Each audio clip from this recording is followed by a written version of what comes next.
ఈరోజు దేవుడు మనతో మాట్లాడుతున్న మాట, కన్నీటి బిడ్డ నాశనం కాడు. సెయింట్ అగస్టిన్ తల్లి సెయింట్ మోనికా, ఈమె తన పెద్ద కుమారుడైనటువంటి సెయింట్ అగస్టిన్ కొరకు విజ్ఞాపన చేస్తూ ఉండేది. కన్నీళ్లతో ప్రార్థన చేస్తూ ఉండేది. తన మారు మనసు కొరకు, తన భర్త కొరకు, తన పెద్ద కుమారుని కొరకు ఆమె నిరంతరము కూడా కన్నీరు విడుస్తూ కన్నీళ్లతో ప్రార్థనలో యాచనలో చేస్తూ ఉండేది. ఉపవాసములతో ప్రార్థిస్తూ ఉండేది. ఆమెను చూసిన ఒక బిషప్ గారు అన్న మాటే, కన్నీళ్ళ బిడ్డ నాశనము కాడు అని. కన్నీళ్ళ బిడ్డ నాశనం కాడు, కన్నీళ్ళతో విత్తినవాడు. అన్నగారు కూడా కన్నీళ్ళతోనే తన గర్భఫలాన్ని పొందుకుంది. మొదటి సమూయేలు గ్రంథము 1వ అధ్యాయం 10వ వచనంలో వ్రాయబడి ఉంటుంది కదా, బహు దుఃఖాక్రాంతురాలై యెహోవా సన్నిధిని ప్రార్థన చేయొచ్చు, బహుగా ఏడ్చుచు. ఆమె బహుగా ఏడ్చింది, కన్నీళ్ళు విడుస్తూ బహుగా ఏడ్చింది. ప్రభువా, నాకు ఒక బిడ్డనివ్వు తండ్రి, నేను ఆ బిడ్డను నీ కొరకే పెంచుతాను, నీ సన్నిధిలో విడిచిపెడతాను, తన తల పైన కత్తెర వేయను, నీ కొరకే నాజీరు చేస్తాను అని దేవుని సన్నిధిలో ఒడంబడిక చేసుకుంది. అట్రీతిగానే తను కన్నీళ్లతో విత్తింది, కన్నీళ్లతో తన గర్భఫలాన్ని పొందుకుంది. అంటే కన్నీళ్లతో తన గర్భములో సమూయేలు ప్రవక్త గారిని విత్తుకుంది కాబట్టి సంతోష గానములతో సమూయేలు వంటి గొప్ప ప్రవక్తకు జన్మనిచ్చింది. అంతేకాదు తన తర్వాత కూడా సంతానాన్ని దేవుని నుంచి పొందుకోవడం జరిగింది. కాబట్టి ప్రియ సహోదరుడు సహోదరి, ఏం చేస్తున్నారు? ఆమె కన్నీటితో విత్తిన ప్రతి బిడ్డ కూడా ఏమవడంటే నాశనము కాడు. కన్నీటి బిడ్డ నాశనము కాడు. సెయింట్ మోనికా, ఈ సెయింట్ మోనికా గారిని క్రైస్తవ కుటుంబానికి చెందినటువంటి ఈమె పేద కుటుంబంలో జన్మించింది. ఆ పేద కుటుంబంలో జన్మించడం కారణంగా రోమా సామ్రాజ్యంలో ఉన్నటువంటి ఒక అధికారికి ఆమెనిచ్చి వివాహం చేశారు. అతను అన్య విగ్రహాలను పూజించేవాడు. తన తల్లి కూడా అన్య విగ్రహాలను పూజించేది. వీళ్ళిద్దరూ కూడా మౌనికాని ఎంతగానో హింసించేవారు, దూషించేవారు. అయినప్పటికీ కూడా దేవుని సన్నిధిలో అలాగే విజ్ఞాపన చేసేది. తన పెద్ద కుమారుడు తండ్రి వలె అన్య విగ్రహాల వైపే ఉండడం, తను విలాసవంతమైన తండ్రి ఏ రీతికైతే విలాసవంతమైన జీవితం గడుపుతున్నాడో విలాసవంత జీవితం గడపడం, లోక పాపములో పడిపోయి దేవుని వైపు మరలకుండా లోకాచారంలో జీవిస్తున్నటువంటి బిడ్డ కొరకు ఎంతగానో విజ్ఞాపన చేసేది. తన చిన్న కుమార్తెతో కలిసి దేవుని సన్నిధిలో విజ్ఞాపన చేస్తున్నప్పుడు అత్తగారు మార్పు చెందారు, తర్వాత భర్త మార్పు చెందాడు. అటు రీతిగానే అగస్టిన్ కూడా మార్పు చెందడము జరిగింది. ఆమె కన్నీటితో విత్తుకున్నది, కన్నీటితో ప్రార్థన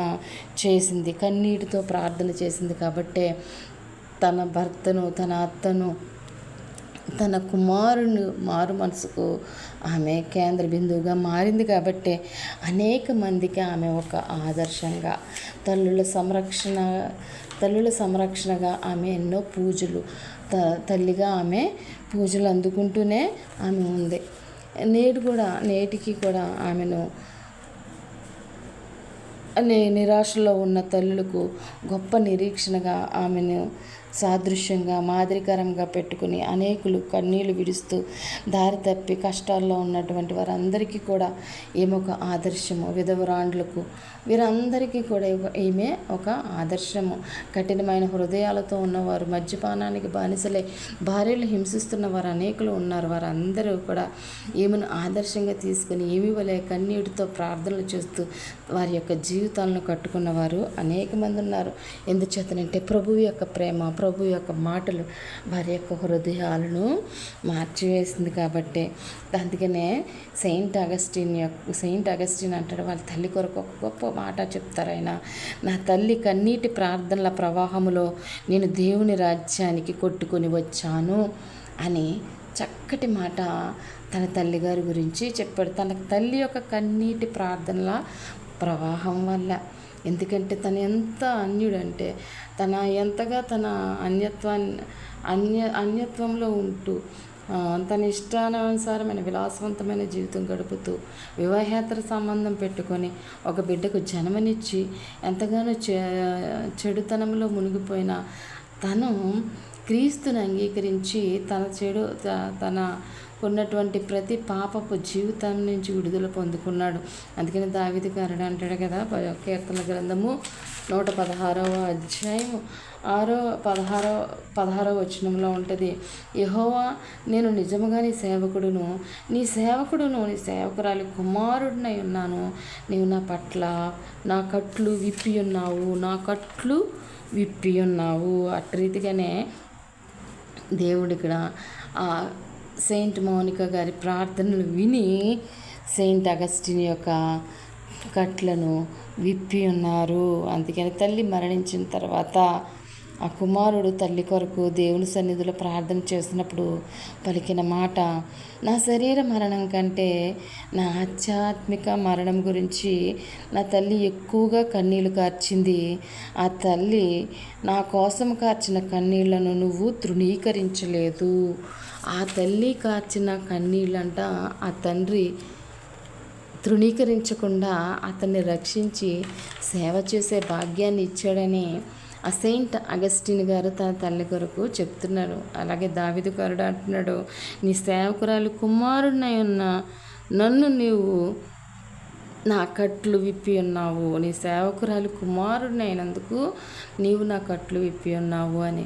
అలాగే ఈ లోకంలో అనేక మంది తల్లులు తమ బిడ్డల కొరకు విజ్ఞాపన చేస్తూనే ఉన్నారు. వాళ్ళు విడుదల పొందుకొని అనేక మంది బిడ్డలు సేవకులైన వారు కూడా లేకపోలేదు. నేటి దినాల్లో ఎంతోమంది యువకులు యువత అంతా కూడా దారి తప్పి మాదక డ్రగ్స్కు వాటికి అలవాటు పడి తమ జీవితాలను కోల్పోతున్నారు. మొన్న ఈ మధ్యన వార్తల్లో మనం విన్నాము, తల్లి ఈ పని చేయొద్దు, ఆ పని చేయొద్దు, అక్కడికి వెళ్ళొద్దు, ఎక్కడికి వెళ్ళొద్దు, ఎవరితో మాట్లాడొద్దు అని అంటున్నందుకే తల్లిని కర్కశంగా చంపి పారిపోయిన బిడ్డలు ఈరోజు మనం చూస్తున్నాము. మంచినీళ్ళు ఫ్రిడ్జ్లో ఉన్న వాటర్ తీసుకొచ్చి ఇవ్వలేదని చెప్పి తల్లిని నేలకేసి బాధి చంపేసిన బిడ్డలు మనం చూస్తున్నాం ఈ రోజుల్లో. అంటే ప్రపంచమంతా కూడా ఎంతగా పాపం వైపు మళ్ళుచున్నదో మనం చూడొచ్చు. అలాంటి సొదొమ కుమారులకు సాదృశ్యంగా నేడు ప్రపంచమంతా కూడా ఉంది. నేడు పిల్లలందరూ యవ్వన బిడ్డలందరూ కూడా అటు రీతిగానే నాశనకరమైన కోపంలోనే పడి ఉన్నారు. కాబట్టి వారందరి కొరకు మనం విజ్ఞాపన చేయవలసిన వారంగా ఉన్నాము. అలాగే విజ్ఞాపన చేస్తున్న వారు ఎంతోమంది మనం చూస్తూనే ఉన్నాం.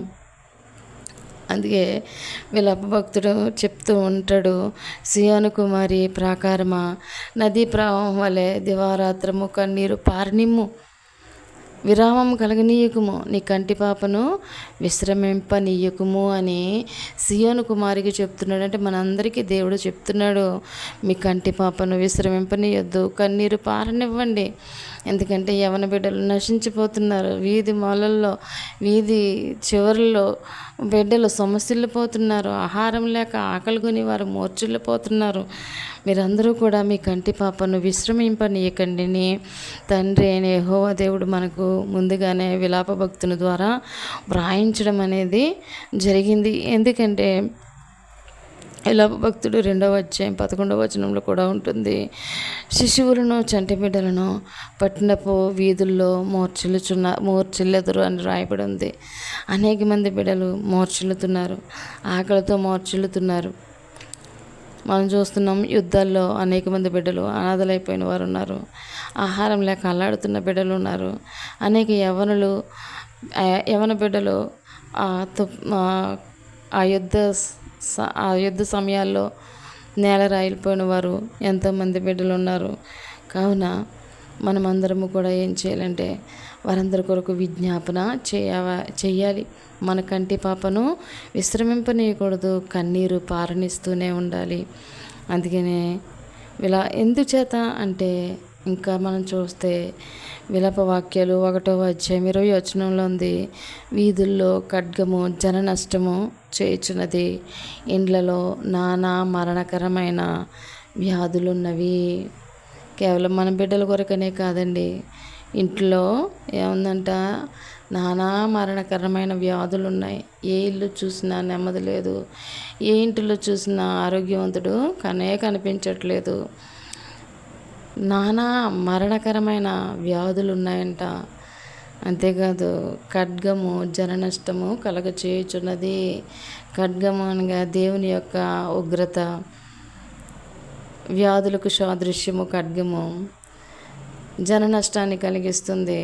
మన అస్సాంలో చూసాం, అస్సాం నీటి ప్రవాహంలో అనేక మంది కొట్టుకొని పోయారు, అనేక మంది చిన్నపిల్లలు అనాథలైపోయారు, అనేక మంది తల్లులు బిడ్డలు కోల్పోయిన వారు ఉన్నారు. కాబట్టి దేవుడు అంటున్నాడు, సియోను కుమారి ప్రాకారమా లెగు, దివారాత్రము కన్నీరు పారనిమ్ము, విరామం కలగనీయకము, కంటి పాపను విశ్రమింప నీయకము. కావున మనం రేయి మొదటి జామునే లేచి దేవునికి మొరపెట్టేవారంగా ఉండాలి. ఎంతోమంది దైవజనురాళ్ళు, ఎంతోమంది తల్లులు కూడా సమర్పించుకొని దేవుని సన్నిధిలో సమర్పించుకొని వారు ఏం చేస్తున్నారంటే ప్రార్థనలు చేస్తున్నారు. దివారాత్రులు ప్రార్థన చేసేవారు అనేక మంది ఉన్నారండి. ధూపం వేస్తున్నారు. అలనాడు అహరోను ధూపం చేత పట్టుకున్నప్పుడు తెగుళ్ళన్నీ కూడా నిలిచిపోయినట్టుగా అనేక మంది ధూపం వేస్తున్నారు. ఆ ధూపం ఫలితంగానే కొంతమంది అయినా క్షేమకరమైన స్థితిలో ఉంటున్నారు. కావున ప్రియమైన సహోదరులారా, వినిచిన వారందరూ కూడా ఈ వాక్యంలో ఉన్న సారం గమనించి దేవుడు మనతో చెప్తున్నది ఏంటంటే, మీ కంటి పాపను విశ్రమింపనివ్వకండి, కన్నీరు పారనివ్వండి. ఎందుకంటే వీధుల్లో ఖడ్గము జన నష్టాన్ని కలిగిస్తుంది, ఇండ్లలో నానా మరణకరమైన వ్యాధులు ఉన్నాయి. ఎవరికీ నెమ్మది లేదు. మరణకరమైన వ్యాధులతో వేదన చెందుతూనే ఉన్నారు. కాబట్టి మనం అందరం కూడా నెమ్మదిని, ప్రతి కుటుంబంలో నెమ్మది కలగాలని, ప్రతి ఒక్కరు వ్యాధి బాధల నుంచి నివారించబడాలని, రక్షించబడాలని, మన కంటి పాపను విశ్రమింపనీయక విజ్ఞాపన చేసేవారముగా ఉండాలి. అటు రీతిగా నశించిపోతున్న యవన బిడ్డల కొరకు కూడా, ఆడబిడ్డలేంటి, మగబిడ్డలు ఎవరైనా సరే, నగరానికి చెక్కబడిన మూలకంబమ్మలుగా ఉండవలసిన బిడ్డలు నాశనం అయిపోతున్నారు. లెబనోను వృక్షాల వలె సువాసన వెదజల్లవలసిన కుమారులు నాశనకరమైన గుంటలోనికి దిగజారిపోతున్నారు. పాపం అనే ఊబిలో చిక్కుపోతున్నారు. బాధాకరమైన వాళ్ళు చిక్కుకుంటున్నట్లుగా మనము ప్రార్థన చేయాలి. ఎందుకంటే కుమారులు యెహోవాను గ్రహించు స్వాస్థ్యము, గర్భఫలం ఆయన ఇచ్చు బహుమానము. ఆయన ఇచ్చిన బహుమానాన్ని ఆయనకి తిరిగి మనం చెప్పడానికి వాళ్ళని ఒక తిమోతిగా, ఎపఫ్రాలా మనం వారిని పెంచాలి. వాక్యాన్ని వ్యాపింపచేసే బిడ్డలుగా, వాక్యాన్ని విత్తే బిడ్డలుగా, నిరంతరం ప్రార్థించే బిడ్డలుగా, అనేకులను దేవుని సన్నిధికి నడిపించే సమయల్లా, పౌల్లా వారు ఉండడానికి మనం ఏం చేయాలంటే విజ్ఞాపన చేయాలి. మరి పౌలుగారుడు సౌలుగా ఉన్నప్పుడు క్రైస్తవులను హింసిస్తూ, వారిని చెరసాల్లో బంధిస్తూ, అనేకమైన శిక్షలు విధిస్తూ వాళ్ళని హింసిస్తున్నప్పుడు, వారు వాక్య ప్రచురణ చేయడానికి కూడా వాళ్ళకి వీలు లేనంతగా వాళ్ళని హింసిస్తున్నప్పుడు, వాళ్ళు ఆయనను ఇంటింట మానక కూడుకొనొచ్చు, రొట్టె విరుచుట యందు, బోధించుట యందును, ప్రార్థించుట యందు మానక వారు ఎడతెక్కు కూడుకున్నప్పుడు, వారి యొక్క ప్రార్థనలు, వారి యొక్క విజ్ఞాపనలు, వారి కన్నీరు వృధా కాలేదు. సౌలు పౌలుగా మార్చబడ్డాడు. అటు రీతిగా అనేక మంది కన్నీటి వల్ల విత్తబడిన బిడ్డలు నాశనము కాలేదు. కన్నీళ్ళ బిడ్డ నాశనము కాడు. సెయింట్ అగస్టిన్ నాశనం కాలేదు. ఆయన గొప్ప దైవ సేవకునిగా సేవలు అందించిన గొప్ప యోధుడిగా చరిత్రలో మిగిలిపోయారు. ఆయనే కాదు, ఆయన తన తోటి తమ్ముడు, తన సహోదరి తన సహోదరుడు సహోదరి కూడా దేవుని యొక్క సేవ చేసి తమ సేవను అందించారు. కాబట్టి మనము కూడా మన పిల్లల కొరకు కన్నీటితో ప్రార్థించే వారముగా ఉండాలి.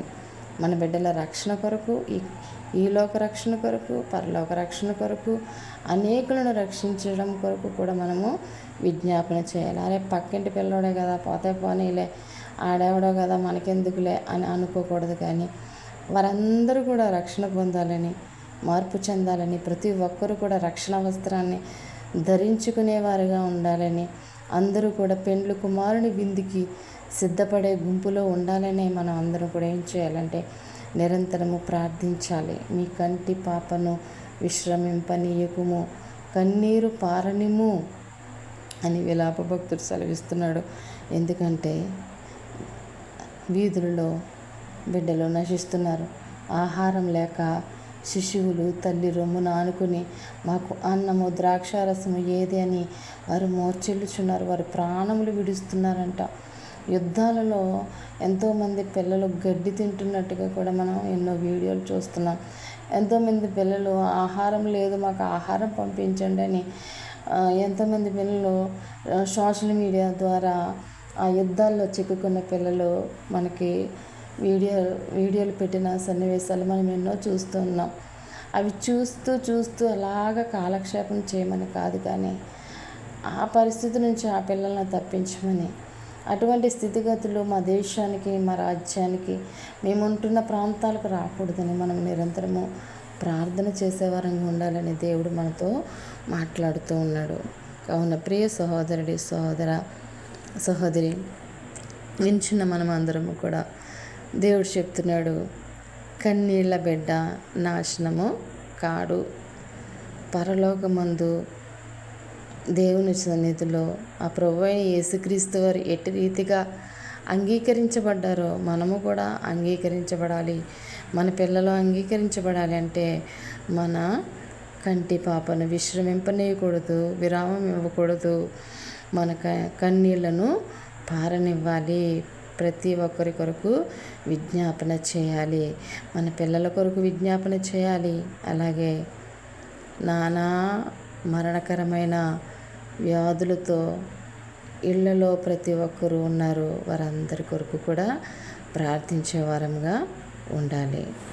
ప్రార్థించాలి. మనము నిరంతరము ప్రార్థించాలి. ఎందుకంటే మన బిడ్డలు ఎక్కడికి వెళ్తున్నారో తెలియదు, ఏం చేస్తున్నారో తెలియదు, వారు ఎలా ఉంటారో తెలియదు. వాళ్ళు బయటికి వెళ్ళినప్పుడు మనము మన బిడ్డల సంగతి మర్చిపోయినా దేవుడు మాత్రం మరవడు. నిన్ను నా అరచేతుల్లో చెక్కున్నానని దేవుడు సెలవిస్తున్నాడు. మీ తల్లి మర్చినా తండ్రి మర్చినా నేను నిన్ను మరవను అంటున్నాడు. చూడుము నా అరచేతుల్లో నిన్ను చెక్కుకొని ఉన్నాను అంటున్నాడు. కావున అందుకే ఒక భక్తుడు ఒక పాట రాశాడు. తల్లిలా లాలించును, తండ్రిలా ప్రేమించును, తల్లిలా లాలించును, తండ్రిలా ప్రేమించును, ముదిమి వచ్చు వరకు ఎత్తుకొని ముద్దాడును, చంక పెట్టుకొని కాపాడును. యేసయ్యా తల్లిలా లాలించును, తండ్రిలా ప్రేమించును. తండ్రిలా లాలిస్తాడు, తండ్రిలా ప్రేమిస్తాడు, తల్లిలా లాలిస్తాడు. ఆయన నిన్ను ముదుగు వచ్చే వరకు తన చంకన పెట్టుకుంటానని దేవుని వాక్యము సెలవిస్తుంది. పయముని గుడారమును సమీపించదని దేవుని వాగ్దానం సెలవిస్తుంది. నీ రాకపోకల్లో నీకు తోడుగా ఉంటానని దేవుని వాక్యము వ్రాయబడి ఉంది. కాబట్టి మనము తల్లులమైన మనము, తండ్రులమైన మనము, మన బిడ్డలు బయటికి వెళ్ళినప్పుడు ఏం చేస్తున్నారో, ఎక్కడ ఉంటున్నారో, ఏ స్థితిలో ఉంటున్నారో వాళ్ళని ఆ స్థితిగతుల నుంచి తప్పించడానికి సామర్థ్యం ఉన్నది ఆయనకు మాత్రమే. నరుడు ప్రతి ఒక్క నరుని కాలు త్రొట్టిల్లునని దేవుని వాక్యం సెలవిస్తుంది. కానీ నరుని యొక్క ప్రవర్తన, నడవడిక సరిచేసేది ఆ దేవుని వాక్యం అని కూడా దేవుడు సెలవిస్తూ ఉన్నాడు. కాబట్టి ఆ వాక్యమై ఈ లోకానికి శరీరధారిగా వచ్చి మన కొరకు తన ప్రాణాన్ని అర్పించి మనందరి పాప ప్రక్షాళనకై అతని రక్తాన్ని కార్చి మనకు పరలోక రాజ్యం ముందు స్థానం ఇచ్చిన ఆ ప్రభు అయిన యేసుక్రీస్తు వారు ఒక్కరే మనందరినీ రక్షించగల సామర్థ్యం ఉన్న దేవుడు. అయితే వారందరూ రక్షించబడాలని ప్రార్థించమని దేవుడు మనకు ఒక అవకాశాన్ని ఇచ్చాడు. ఆ అవకాశాన్ని మనం వాడుకుని అనేక మంది రక్షణ కొరకు మన ప్రార్థనలు సాకారంగా ఉండడానికి మన వంతు ప్రయత్నం మనము చేయవలసిన ఆవశ్యకత ఎంతైనా ఉంది. ఆయన గాయపడిన హస్తంలే స్వస్థతనిస్తాయి. ఇండ్లలో నానా మరణకరమైన వ్యాధులు ప్రబలి ఉన్నాయి. ప్రపంచవ్యాప్తంగా ప్రతి గృహంలో ఉన్నాయి. వారందరినీ ముట్టి స్వస్థపరచగల సామర్థ్యం ఆ రక్షకుడైన ప్రభువైన యేసుక్రీస్తు వారికే కేవలము ఆయనకు మాత్రమే, ఆయన హస్తాలకు మాత్రమే ఉంది కనుక ప్రతి ఒక్కరి కొరకు విజ్ఞాపన చేసేవారముగా ఉండాలని కోరుకుంటూ, ప్రతి ఒక్కరూ మన బిడ్డల కొరకు, అనేక బిడ్డల కొరకు ప్రార్థించే వారంగా ఉంటారని కోరుకుంటూ ఈ చిన్ని కొద్ది మాటలు దేవుడు దీవించి ఆశీర్వదించును గాక. ఆమేన్.